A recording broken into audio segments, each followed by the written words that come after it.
Welcome to today's explainer. We're basically embarking on a strategic, choose your own adventure for building a business empire. We're going to look at the very foundations of commerce and really explore how businesses scale from just a single person with a spark of an idea all the way up to massive, complex global corporations. So here's our roadmap for growth today. We'll kick things off with traders and partnerships, then unlock the magic of liability, scale up to private and public companies, explore franchises and joint ventures, and finally, look at social enterprises. Let's get to it. Section 1. Traders and partnerships. This is really where it all begins. It's where a business idea first takes shape in the real world, usually with just one or two people trying to make a dream a reality. Now, to really understand the stakes here, I want you to imagine this scenario. If your business fails, should you have to sell your own personal car to pay the debts? I mean, it's a terrifying thought, right? But for small business owners just starting out, this isn't some hypothetical scenario. It is a very real, everyday financial risk. So let's compare two early-stage options. First up, the sole trader. It's exactly what it sounds like, a business owned by one person. You have absolute, complete control, you keep all the profit, and it's incredibly easy to set up. Sounds great, right? Well, the catch is you have to do everything. That means you might lack some necessary skills, and getting bank loans, notoriously difficult. Now, contrast that with a partnership, which is two or more people. Here, you share the workload, you bring in more capital, and you get different expertise. But you also introduce the very real risk of disagreements. If one partner makes a bad call, everyone suffers. And crucially, for both of these structures, the answer to our previous question about selling your car is yes. They are unincorporated, meaning the law just doesn't separate the owner from the business itself. Moving on to Section 2, the magic of liability.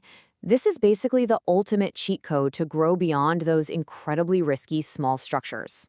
All right, so unlimited liability means the business owners are personally responsible for all business debts, literally.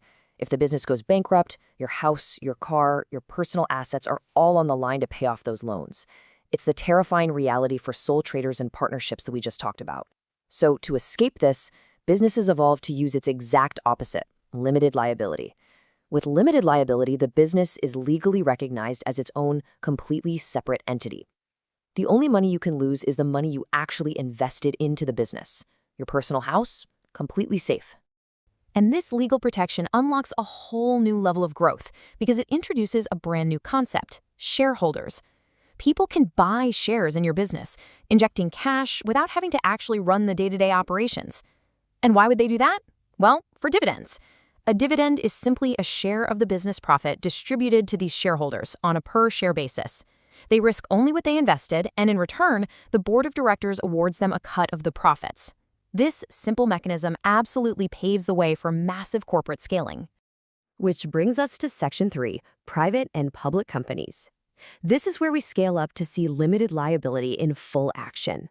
Once you decide to become a company and issue shares, you have a major structural choice to make.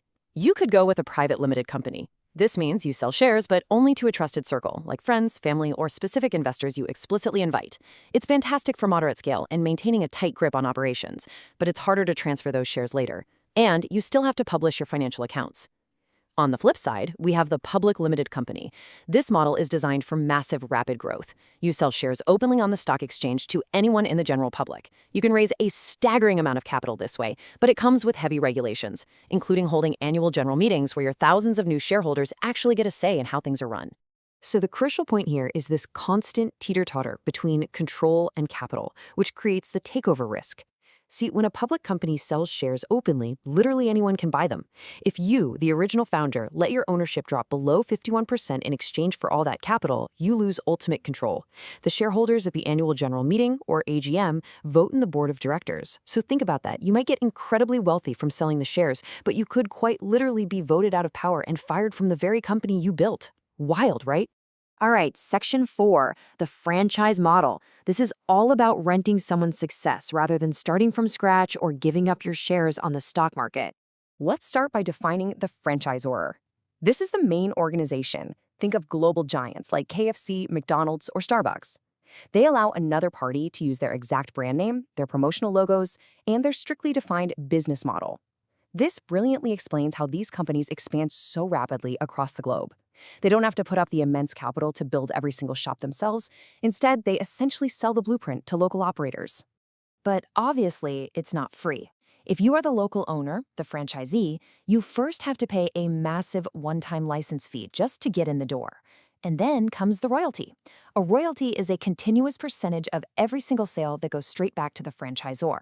It's the steep ongoing price you pay for buying into an already proven, highly successful system.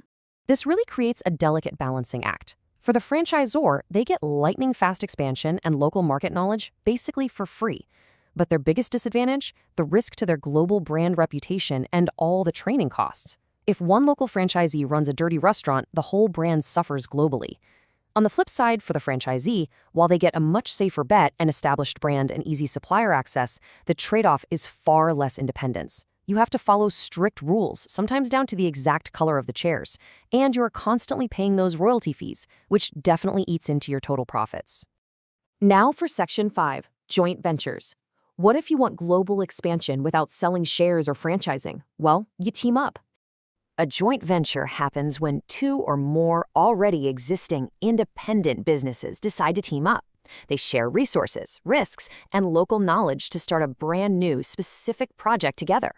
This is absolutely perfect for large international expansions. Say you want to enter a complex foreign market. Teaming up with an established local business gives you instant local expertise, shares the heavy financial burden, and minimizes your risk. The catch, of course, is that you also have to split the profits, and you run the risk of severe management clashes if your two different corporate cultures just don't align. Finally, Section 6, Social Enterprises. This is where we look at purpose over profit. The core aim of this model is social and environmental impact. A social enterprise absolutely still earns a profit. They are a functioning business after all, not a traditional charity. But they reinvest that profit to achieve a core social objective. Think of businesses that fund free ambulances or feed the poor with their profits. But here is the highly complex part. They still need to survive financially in a competitive market. Because they aren't promising big dividends to shareholders, traditional profit-seeking investors usually just aren't interested. This brilliantly illustrates why they require incredibly strong leadership. You have to balance hardcore business survival with deep social welfare. Okay, let's step back and look at the big picture. Imagine you're a high-level business consultant. When a client asks you how to structure their new company, the right choice always comes down to a few core factors. It's this constant balancing act between their desire for absolute control versus their need for help and expertise. You also have to evaluate their capital requirements, like do they need a small startup loan or millions from the stock market? And fundamentally, what is their risk tolerance? Are they okay with unlimited liability, risking their personal home, or do they absolutely need the legal protection of limited liability? And that leads us to our final thought for today's explainer. If a business reinvests all its profit to help society, is it still a business, or is it something better? It's an incredible shift in how we view the purpose of entrepreneurship. From the solo trader risking their personal car, all the way to massive public companies dominating the globe, the structure you choose ultimately shapes your impact on the world. Thanks for diving into this explainer with me. Keep asking questions, and I'll see you next time.